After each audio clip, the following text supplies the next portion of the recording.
In this video, I want to be answering one of the most common questions that I get on a daily basis, and that is, should I be using hot treatment or should I be using cold treatment? I'm going to be talking about what we're looking to do when we use each of these things. Should we even be using them in the first place? How should we be applying these things to our bodies? Give you some examples of when you might want to use these things, and at the end of the video be answering one of the questions and giving my opinion on one of the most hotly debated topics within the physio world. So do you want to hear all of these answers? Well then make sure you stay tuned and let's go.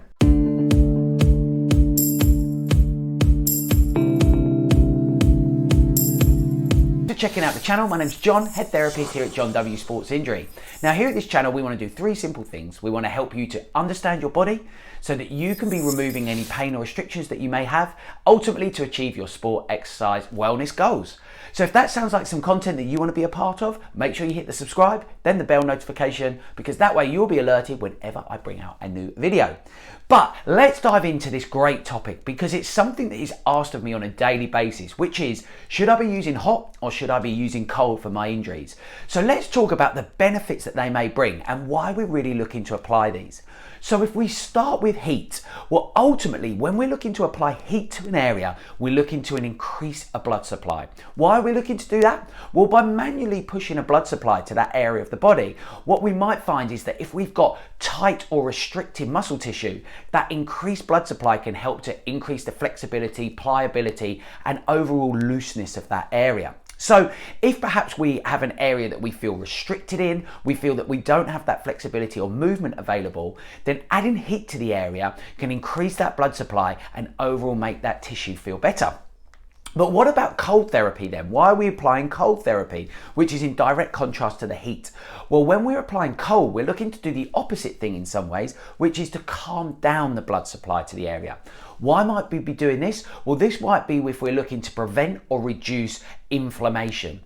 So typically, in terms of examples where we might be using hot compared to cold, is that if before sport, competition, or even completing a exercise rehabilitation program, we might feel restricted in areas. Heat can provide that blood supply. It can remove those restrictions or make the muscles feel more comfortable so that we can compete in our competitions or complete our rehabilitation programs. However, if we suffer what we might call an acute injury, so an example of this might be that you step off the curb and you roll your ankle.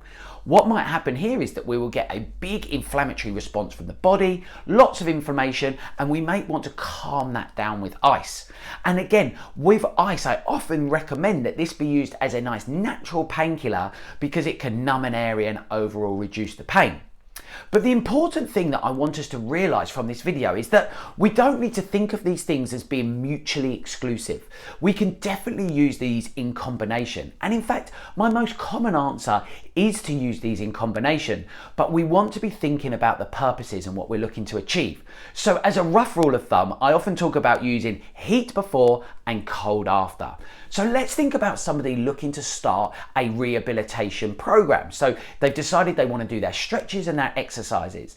Before they start these things, they might feel some soreness, some restriction in the areas. What we can do here is use some heat to apply heat to the area, warm that tissue through, and then we get the real benefits of that stretching and exercising onto that warmed muscle tissue. But then when we finish those and we may have perhaps potentially over pushed the body, or we want to calm everything back down to the resting level, then it can be a really nice time to apply cold or ice treatment to the area. How should we be applying these things? And again, there's lots of very fancy ways of applying these treatments, particularly if we talk about cold treatment. You know, we have ice baths, or we have cryotherapy chambers, or we have things like game ready machines, which are all fantastic ways of applying cold to the area. But we also want to be thinking about really coming back to the basics of what we're looking to achieve. So something like a simple ice pack or even the classic bag of peas out of the freezer can be a really helpful way to achieve that goal of calming down that inflammation to the body. And a quick reminder that with ice, these things can burn as well. So make sure that you're being protective of your own body before you apply these and potentially using a protective layer. Same principle applies with heat. How are we looking to apply heat? Well, what we want to do is be increasing the blood supply to the area and warming the tissue. So something like a hot water bottle can be really effective in doing this. We have creams and lotions like Deep Heat, but even a warm bath or warm shower can look to increase that blood supply to the area and achieve those overall things. So I've mentioned that we can use these things in conjunction. I've mentioned that the purposes that we're looking to achieve out of using hot and using cold. So should there be times where we don't use these things? Well, again, if we talk about heat first, we've said that we want to increase a blood supply to the area in order to make the tissue feel more comfortable, to remove any restrictions. But if we've suffered an acute injury, so an injury that's happened, a tackle on a football pitch, a rolling of the ankle on a tennis court, a lifting a weight, and we suddenly get some pain, the body is going to respond with a big inflammatory response. So potentially what we don't want to do here is encourage that bleeding or create extra bleeding to the area. So in the acute phase, when we suffer acute injuries, this is when we particularly might avoid using heat. And what about cold treatment then? Well, actually, this brings me on to one of the most commonly debated topics within the physio world, which is, should we be actually using ice at all? We've used ice for hundreds of years, as far as I'm aware, to calm down inflammation. But let's talk about that for a second. Stopping inflammation. And actually, the question is raised, do we want to stop inflammation? Inflammation is the body's natural response in order to fix some trauma or problems. So why are we stopping that? And to a certain extent, I can understand that point. And so there are people in research papers that discuss the fact that perhaps we shouldn't even use ice at all. However, I still am a fan of using ice treatment. And let me explain my feelings around this. But it's such a debated topic. Then let me know your views as I discuss this in the comment section, because I'm quite actually understanding of some of the other views. But for me, the body responds by creating lots of inflammation. Potentially we can create, in certain contexts, extra inflammation. Now the problem for this is this can take time to go and it can cause soreness and things that delay us from ultimately getting onto the exercise stage of a rehabilitation program. So for me, if I take this example of somebody stepping off a curb and rolling their ankle, we get huge amounts of inflammation. We get huge amounts of pain and soreness. But ultimately, I know that what we want to get to is rebuilding those ligaments that have been damaged as a result of that ankle sprain, or potentially any muscle tendon damage as well.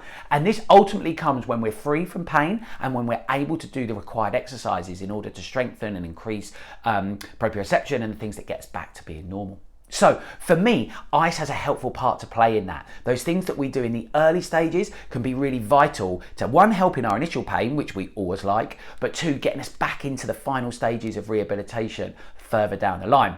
And I always use the example that if we watch a Premier League football match and somebody suffers an injury, we see that ice coming out. We see them sitting in the stand or the dugout with ice being applied. And for me, if these people are being paid £250,000 a week, I think that the research that goes into how they're being treated in the early stages of injuries is something that I'm quite happy to be on board with. So whilst I understand the view in not using ice treatment at all, I am still a keen advocate of using ice in the right context. So in summary, I like both these treatments, but I think it's important that when people ask me, should I be using hot or should I be using cold? My answer is simple. Think about what we're looking to achieve. So I hope that this video has made you understand or help you to understand the benefits, so that if you're suffering pain, soreness, or you're suffering an injury, you can put these principles in place and apply the right treatment for you. I tend to only talk about applying the treatment for 5 to 10 minutes, whether it be hot or whether it be being cold. Do you agree with me? Because I appreciate that I've given my opinions on some topics that can be debated. Let me know in your comments your feelings. But if you like this content and you think that it's been helpful for you, make sure you hit that like button, because that will help others to see my views and to give me their views. And if you found all of this content to be stuff that you want to be hearing more of, make sure you hit that subscribe button. And I will be seeing you on the next video.